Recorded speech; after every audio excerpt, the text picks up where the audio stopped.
எங்கே போகிறோம் மாறன்? என்ன தெரிய மாட்டேங்க. பீச்சுக்கு. ஹாப்பி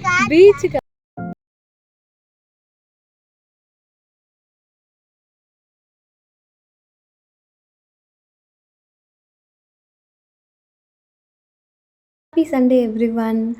மார்னிங் பிரேக்ஃபாஸ்ட்க்கு வந்து ரொம்ப லைட்டாக பிரெட் டோஸ்ட் மட்டும் பண்ணிகிட்ருக்கேன். ஏன்னா இன்றைக்கி விலாக் ரொம்ப இன்ட்ரெஸ்டிங்காக இருக்க போது. பாருங்கள், இங்கே சிக்கன் வந்து மேரினேட் ஆகிட்டுருக்கு.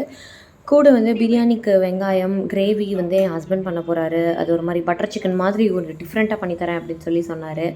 இங்கே வந்து பிரியாணிக்கு வெங்காயம் வதங்கிட்டுருக்கு, இங்கே கிரேவிக்கு தனியாக ரெடி ஆகிட்டுருக்கு. அதுக்குள்ளே நம்ம இன்றைக்கி வீட்டிலையே மதுரையில் போய் நம்ம வந்து ஒரு கிரில் அடுப்பு வாங்கினோம் இல்லையா, அந்த அடுப்பில் தான் இன்றைக்கி நம்ம கிரில் சிக்கன் மாதிரி டிக்கா மாதிரி பண்ண போகிறோம். அதுக்கு அந்த அடுப்பை ரெடி பண்ணுறதுக்குள்ளே பாடுபட்டோம். அது ஒரு பக்கம் ரெடி ஆகிட்டுருக்கிறப்போ நாங்கள் அந்த ஸ்குவேர்ஸில் வந்து அந்த டிக்கா மேரினேட் பண்ண கேப்சிகம் எல்லாத்தையும் வந்து சொருகி வச்சுக்கலாம் அப்படின்னு சொல்லிட்டு குத்திட்டு இருந்தோம். போதும், இதுக்கு மேலே இந்த கம்பியில் சொருகாத மோன். ஃபஸ்ட்டு இதை நான் ட்ரையல் பார்க்குறேன். ரொம்ப அதிகம்.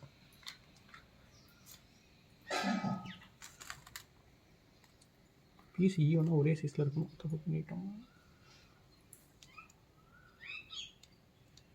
ஃபஸ்ட்டு இந்த அடுப்பில் நாங்கள் வந்து ரவுண்டாக கறியை வந்து இது வச்சுட்டு ஆயிலில் டிப் பண்ண டிஷ்யூ பேப்பரை வச்சு எரிக்க வச்சோம். அது பற்றவே இல்லை. ஸோ நிறைய கொட்டாங்குச்சியை போட்டு போட்டு போட்டு போட்டு எரித்து அதுக்கப்புறம் இந்த கிரில் மாதிரி இருக்கிற அந்த கோடு கோடாக இருக்கிறத வச்சு அது மேலே மறுபடியும் நிலக்கறியை வச்சு அடியில் நல்லா எரிய விட்டு நிறைய தான் மேலே வரைக்கும் அந்த நெருப்பு வர ஆரம்பித்து கங்கு மாதிரி ஆக ஆரம்பிச்சிது. அதுக்கப்புறம் தான் நாங்கள் டிக்காவே வைக்க ஆரம்பித்தோம். ஃபஸ்ட்டு வெறும் புகை தான் வந்துட்டு இருந்துச்சு. அந்த புகையில் வச்சா வெறும் புகைவாடை தான் அடிக்கும்.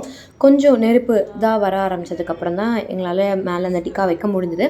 அப்பப்போ ஒரு 2-3 மினிட்ஸ் ஒன்ஸ் லைட்டாக அந்த மெல்ட் பண்ண பட்டரை வந்து அந்த சிலிக்கான் ப்ரஷ் வச்சு நம்ம அப்ளை பண்ணிகிட்டே இருந்தோம்னா அது நல்லா அந்த நெருப்பு படுறப்போ அந்த இடம் நல்லா சுட்டு நல்லா வந்து ரோஸ்டடாக வருது. இதை நானும் அப்பாவும் ஃபஸ்ட்டு ஸ்டார்ட் பண்ணி செய்ய ஆரம்பித்தோம். அதுக்கப்புறம் என் ஹஸ்பண்ட் வந்து ஜாயின் பண்ணார். அவர் கிரேவியே செஞ்சு முடிச்சுட்டு வந்துட்டார். அதுக்குள்ளே அம்மா வந்து பிரியாணி அங்கே வந்து கம்ப்ளீட்டாக ரெடி பண்ணிட்டாங்க. இது ஹோலாக இந்த கிரில் அடுப்பை செட் பண்ணி இதை செஞ்சு முடிக்கிறதுக்கு 1 to 1.5 hours தாராளமாக தேவைப்படும். எங்கே போகிறோம் மாறன்? எங்கே போகிறோம் மாறன்? என்ன தெரிய மாட்டேங்க. பீச்சுக்கா?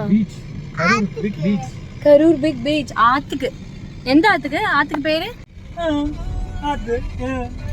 இப்ப நம்ம ஊர்ல அமராவதி ஆறு ஓடுது இல்ல, அது மாதிரி ஆறுக்கு பேர் இருக்குமே.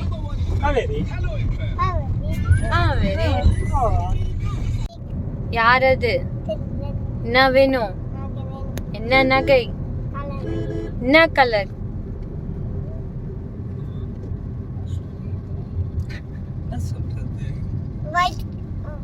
இப்பதானே ஒயிட் சொன்ன.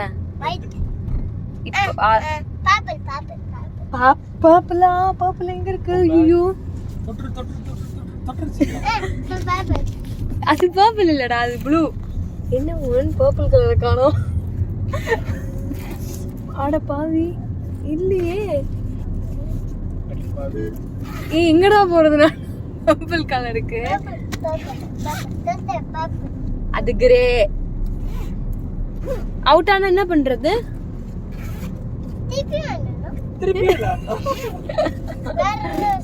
வேற என்ன சொல்றது? இரு இப்ப பர்பிள் டச் பண்ணிருவோம் பாரு. டக்குன்னு போடு. நான் பர்பிள் டச் பண்ணிட்டேன்.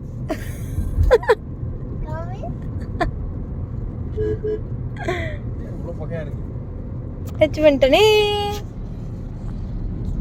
இன்னைக்கு வந்து ஒரு யூஷுவல் சண்டேவாக இல்லாமல் கொஞ்சம் இன்ட்ரெஸ்டிங் ஆக்கிறதுக்காக நாங்கள் வந்து ஆல்ரெடி பிளான் பண்ணி எங்கே வந்திருக்கோம் அப்படின்னா மாயனூர் ஆற்றுக்கு வந்திருக்கோம். நாங்கள் சமைச்சது எல்லாத்தையும் கார் டிக்கியில் கம்ப்ளீட்டாக பேக் பண்ணி எல்லாத்தையும் கொண்டு வந்துட்டோம். நான், என் ஹஸ்பண்ட், அப்பா, அம்மா, அக்கா, மாமா, 2 குட்டீஸு எல்லாருமே வந்து ஒன்றா தான் கிளம்பி வந்திருக்கோம். ஆக்சுவலாக ரொம்ப வருஷமே ஆச்சு ஆற்றுக்கெல்லாம் போய் குளிச்சே. எனக்கு தெரிஞ்ச கடைசியாக நான் எப்போ ஆற்றுல குளிச்சேங்கிறது கூட எங்களுக்கு யாருக்குமே மேக்ஸிமம் ஞாபகத்துக்கு இல்லை. ஸோ இன்றைக்கி டே வந்து ரொம்ப ஹாப்பியான டேயாக இருக்கும்.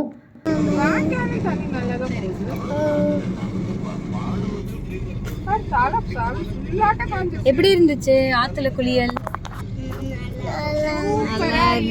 சூப்பரா இருந்துச்சு. தம்பி தான் நல்லா என்ஜாய் பண்ண. ஆமா, சிக்கன் வாசம் பயங்கரமா வருது காருக்குள்ள. நான் அந்த காத்தோடு தொலைஞ்சு போச்சு. ஏன்டா சிக்கன் வாசம் வரலையா காருக்குள்ள? வருதா இல்லையா? இந்த டிக்கா வந்து செம்மையாக வந்துருந்தது. அதை விட டிக்கா பிரியாணி எல்லாம் தாண்டி என் ஹஸ்பண்ட் பண்ண கிரேவி வந்து ரொம்ப ஆசமாக இருந்தது. ஃபர்ஸ்ட் டைம் ட்ரை பண்ணுற மாதிரியே இல்லை. ஸோ நாங்கள் இதெல்லாம் வந்து ஒரு பிளேட்டில் போட்டுட்டு காரை ஓரமாக பார்க் பண்ணி அப்படியே சாப்பிட்டுட்டு அன்றைக்கி டே நல்லா என்ஜாய் பண்ணிட்டு வீட்டுக்கு போகும்போது ஐஸ்கிரீம் எல்லாம் சாப்பிட்டு போனோம். இந்த vlog உங்களுக்கு ரொம்ப பிடிச்சிருக்குன்னு நினைக்கிறேன். நெக்ஸ்ட் ஒரு இன்ட்ரெஸ்டிங் வீடியோவில் உங்களை எல்லோரும் மீட் பண்ணுறேன்.